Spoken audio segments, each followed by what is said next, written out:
Salam, selamat pagi saudaraku yang terkasih Tuhan Yesus Kristus. Mari kita akan mendengarkan firman Tuhan pada kesempatan ibadah minggu pagi ini. Namun sebelumnya, kami mengajak pada jemaat untuk membaca Alkitab dari Injil Lukas pasal 2. Injil Lukas pasal 2 ayat 1-7, Pak Yanto akan menolong kita untuk membacakannya. Injil Lukas 2 ayat 1-7. Pada waktu itu Kaisar Agustus mengeluarkan suatu perintah, menyuruh mendaftarkan semua orang di seluruh dunia. Inilah pendaftaran yang pertama kali diadakan sewaktu Kirenius menjadi wali negeri di Syria.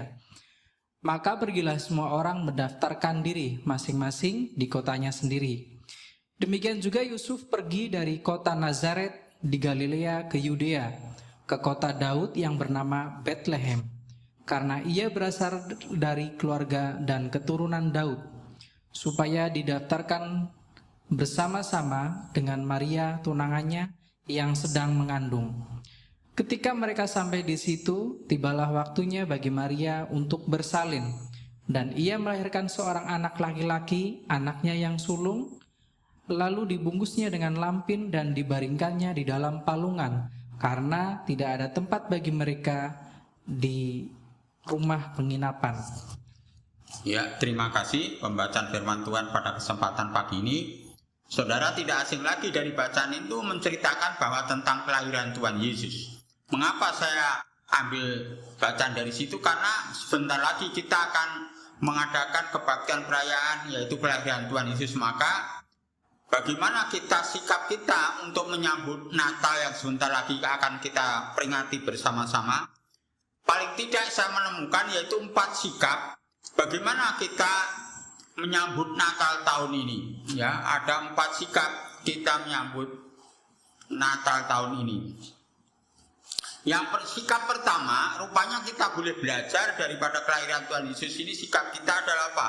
Kesederhanaan. Ya, kata kesederhanaan ini tidak mengurangi dari makna daripada hikmat Natal itu sendiri.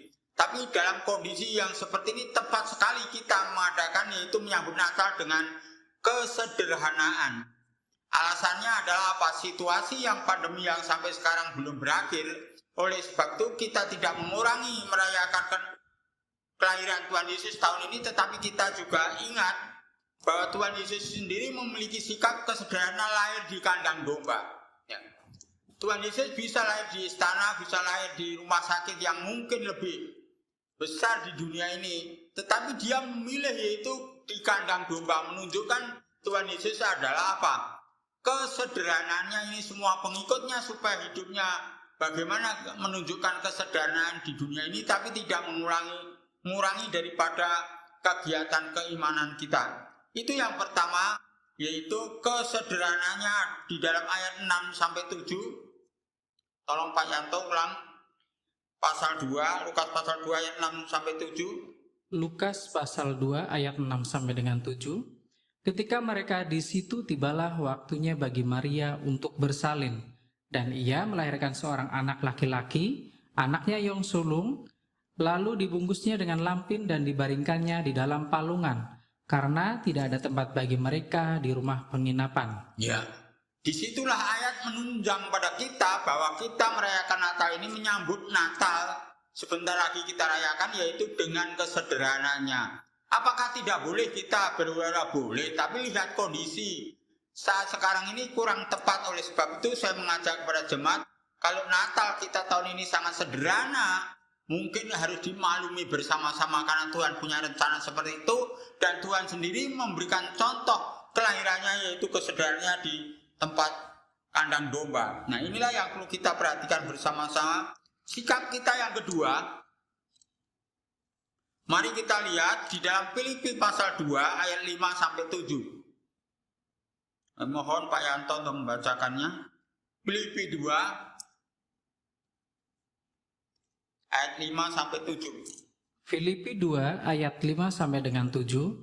Hendaklah kamu dalam hidupmu bersama menaruh pikiran dan perasaan yang terdapat juga dalam Kristus Yesus, yang walaupun dalam rupa Allah tidak menganggap kesetaraan dengan Allah itu sebagai milik yang harus dipertahankan, melainkan telah mengosongkan dirinya sendiri dan mengambil rupa seorang hamba dan menjadi sama dengan manusia. Nah ini, dari bacaan ayat ini, dari Filipi ini, daripada tulisan Rasul Paulus ini memberikan petunjuk kepada kita, sikap Natal kita yang kedua adalah kerendahan hati. Ya, kerendahan hati. Mengapa saya katakan kerendahan hati? Kalau saudara memperhatikan ayat 7, melainkan telah mengosongkan diri sendiri dan mengambil rupa seorang hamba. Ini luar biasa ya. Tuhan yang memiliki kuasa yang luar biasa, tapi dia mengambil alih, yaitu dia sebagai seorang hamba. Sama dengan kita, yaitu seorang manusia.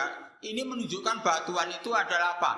Ada kerendahan hati di dalam makna itu. Mari, sikap Natal kita yang kedua, kita perlu di samping pertama tadi adalah kesederhanaan, yang kedua adalah kerendahan hati.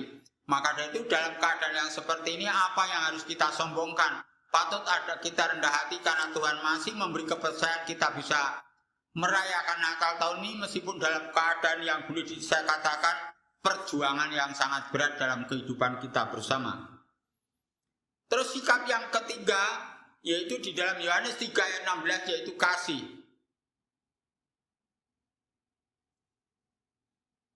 Karena begitu besar kasih Allah akan dunia dan seterusnya, kami mohon Pak Yanto. Yohanes 3 ayat 16, karena begitu besar kasih Allah akan dunia ini, sehingga ia telah mengaruniakan anaknya yang tunggal, supaya setiap orang yang percaya kepadanya tidak binasa, melainkan beroleh hidup yang kekal. Ya, inilah sikap yang ketiga untuk menyambut Natal tahun ini. Yang pertama tadi saya katakan kesederhanaan, yang kedua kerendahan hati, yang ketiga kasih. Bagaimana kasih ini boleh dirasakan oleh orang lain maupun keluarga kita? Kita harus buah dari hidup kita itu bisa dirasakan dalam lingkungan kita. Kalau lingkungan kita kerja ya bisa dirasakan dalam lingkungan kita kerja. Kalau lingkungan kita dalam masyarakat, bagaimana kita bisa dirasakan oleh masyarakat dari buah kasih di dalam hidup kita. Nah, buah kasih Tuhan Yesus sudah ditekankan kepada kita. Justru dalam dia dibikin jengkel orang, dibikin susah orang, Tuhan Yesus sendiri justru mengasihi mereka dan memberkati mereka. Apakah kita mampu melakukan hal seperti itu? Kalau saat ini saudara dibuat jengkel orang, dibuat marah orang, dibuat menderita orang, apakah saudara mampu untuk mengampuni mereka dan mengasihi dia seperti Tuhan Yesus? Nah, juga terdapat di dalam Lukas 13 buah kasih yang lain. Lukas 13 ayat 6 sampai 9. Lukas 13 ayat 6 sampai dengan 9. Lalu Yesus mengatakan perumpamaan ini. Seorang mempunyai pohon ara yang tumbuh di kebun anggurnya, dan ia datang untuk mencari buah pada pohon itu, tetapi ia tidak menemukannya. Lalu ia berkata kepada pengurus kebun anggur itu, "Sudah 3 tahun aku datang mencari buah pada pohon ara ini, dan aku tidak menemukannya. Tebanglah pohon ini, untuk apa ia hidup di tanah ini dengan percuma?" Jawab orang itu, "Tuan, biarkanlah dia tumbuh tahun ini lagi. Aku akan mencangkul tanah sekelilingnya dan memberi pupuk kepadanya. Mungkin tahun depan ia berbuah, jika tidak, tebanglah dia." Nah, Tuhan Yesus juga mengkritik, Tuhan Yesus juga mengajarkan, dan Tuhan Yesus juga menegur. Bagaimana kalau orang yang memiliki kasih, tapi tidak berbuah, tapi awalnya kasih harus berbuah, bisa dirasakan dalam lingkungannya. Yang kedua, kasih harus berbuah, tapi yang tidak berbuah ditegur. Harus diberesin, yaitu kasih di dalam dirinya. Kalau orang Kristen memiliki kasih, kalau tidak berbuah, itu perlu dipertanyakan, ya. Perlu ada tanda besar, pertanyaan tanda besar pada diri orang Kristen itu sendiri. Kalau mereka tidak berbuah di dalam kasih bersama dengan Tuhan Yesus Kristus. Yang lain yaitu di dalam Matius 21 ayat 19. Ini ciri kasih juga. Matius 21 ayat 19. Matius 21 ayat 19. Dekat jalan ia melihat pohon ara, lalu pergi ke situ. Tetapi ia tidak mendapat apa-apa pada pohon itu selain daun-daun saja. Katanya kepada pohon itu, "Engkau tidak akan berbuah lagi selama-lamanya." Dan seketika itu juga keringlah pohon ara itu. Ya. Di samping kita memiliki buah, yaitu yang bisa dirasakan oleh orang lain, yang tidak berbuah ditegur dan perlu diberesin. Yang lainnya adalah apa? Supaya bergantung kepada Tuhan dalam hidupnya, karena buah tanaman itu bisa berbuah bergantung kepada pemilik dan bagaimana tanah itu bisa menghasilkan buah yang diharapkan. Demikian juga Tuhanlah yang menentukan dalam kehidupan kita. Maka dari itu kalau kasih ini tidak berpusat kepada Kristus, kasih itu sia-sia dalam hidup kita. Itu cara menyambut Natal tahun ini yang ketiga, yaitu kasih. Yang pertama kesederhanaan, yang kedua kerendahan hati, yang ketiga kasih. Yang terakhir sekarang yang keempat adalah sukacita. Mari kita kembali di dalam Injil Lukas tadi pasal 2 ayat yang ke-9 sampai ke-11.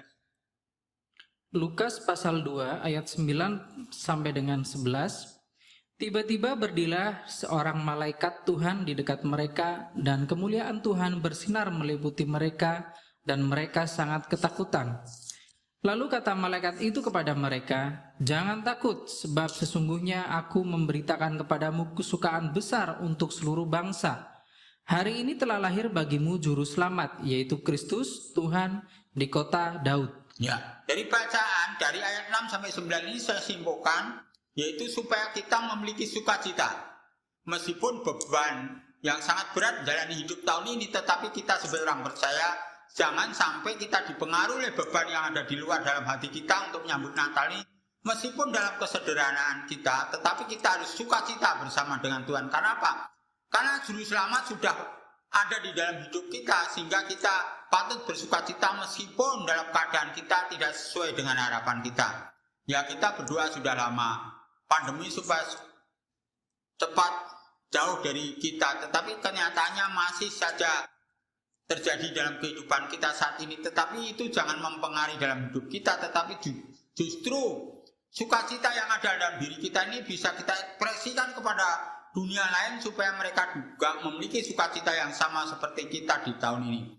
Maka itu saya mengajak kepada jemaat sebagai hamba Tuhan di tempat ini, semua harap saudara-saudara seiman memiliki suatu kehidupan yang bersukacita bersama dengan Tuhan, meskipun dalam Natal ini dilewati dengan kesederhanaannya, dengan kerendahan hati dan kasih, tetapi dengan sukacita itu melengkapi bagaimana kita menyambut Natal tahun ini pada kesempatan pagi ini. Amin, mari kita akan berdoa.